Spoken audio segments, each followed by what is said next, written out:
Hi everybody. So Viva is a consumer campaigning group. We're not a political lobbying group. So the tenet of Viva is that we believe the only way to save animals, as well as our planet, and in fact all life on it, is for people to change their diet. It's extremely hard to legislate for that in the current climate and the climate of the last several years. And so we go direct to the public and ask them to change and give them all the reasons for why they should change and also help them change. In my experience, which is quite long now, in terms of legal change, where it comes to especially farmed animals, but in fact all animal issues, the only time, or almost the only time, when you actually get a government to change the law is when the public sympathy is overwhelmingly in support of that change.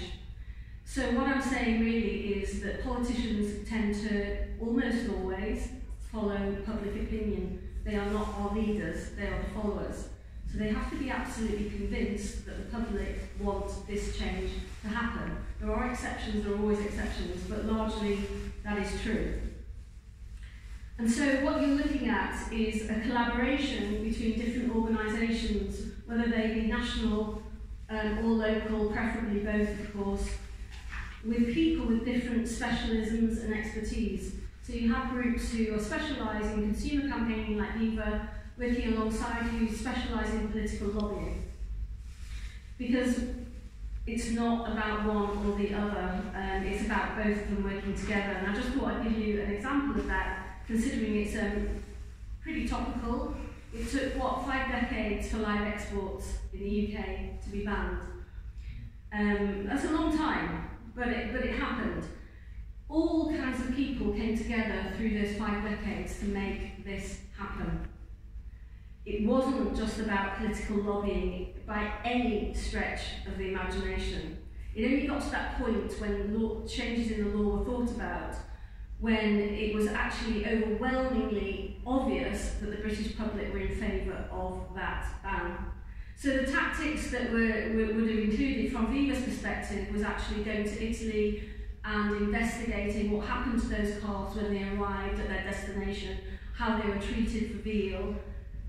We had things like marches and rallies in the places away from the ports, because they were already well covered, to bring in regional media across the UK in places that were being neglected in inverted commas, and go into that regional media with the footage of the calves in those crates, who are tethered, and saying this is what happens every time these animals are exported to different countries, and also getting our colleagues at Animals Angels, who did the filming of the actual transportation, so we used their footage to put forward a package to television across all different regions, and half of those regions actually covered our story on television. That is just one example, but that reached millions of people. It's extremely hard to be against what we were saying unless you've got a very cold heart indeed. And so, we did things like we did a school competition against live exports, because the bill against live exports was getting quite hot by that point, so schools actually felt able to join in. And we had Richard Gere and Damon Albarn from Blur front that competition. And so you're bringing in celebrity support and normalising that request that you want the government to make. So people at every different socio-economic group, every different age, different gender, whatever, getting everybody to come together on this. Then there are others like Compassion in World Farming who are operating on a political lobbying level, at a very intense level.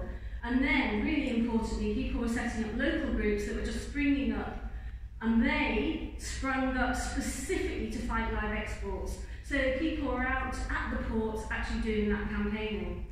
And the really important thing to remember, when you're working towards a change in law, often you can look at changes in industry first, because it's much easier to work with the public and the industry, and politicians follow. As I said, they literally follow everybody else, they're last.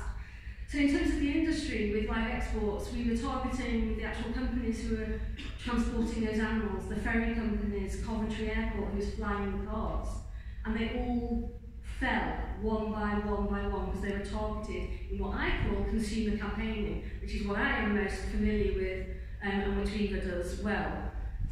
So you're targeting the actual industry as opposed to the politicians. So you're making change happen before it even gets to that point where you change the law. Then, of course, there were MP days where you're actually asking everybody to see their MP on the same day. People actually standing out on the street in front of the lorries. So basically, nutshell, you kind of get the gist. The government were convinced that the public wanted the change to happen before any manoeuvrability, or any hope of actually changing the law. And if you look at, for example, banning hunting with dogs, you will find exactly the same phenomenon. You have to do consumer campaigning and get the vast majority of the public on your side first. It got to the point where almost every survey, no matter who did it, left wing, right wing, in the middle, 8 to 9 people out of 10 were, wanted the ban, including people in the countryside. And exactly the same with GMO. I just want to say there was massive publicity for GMO. At its height, GMO foods, 2 decades ago, I'd say, and how Greenpeace took advantage of this again to get any change whatsoever was they went into a field and pulled up the GMO maize crops, took 4 journalists in with them, and they had international coverage, and the debate was hot. Everybody was talking about GMO food right through to the EU back then level. And that is how the change started to happen. It was through consumer campaigning and then in collaboration with political lobbying. Thank you very much.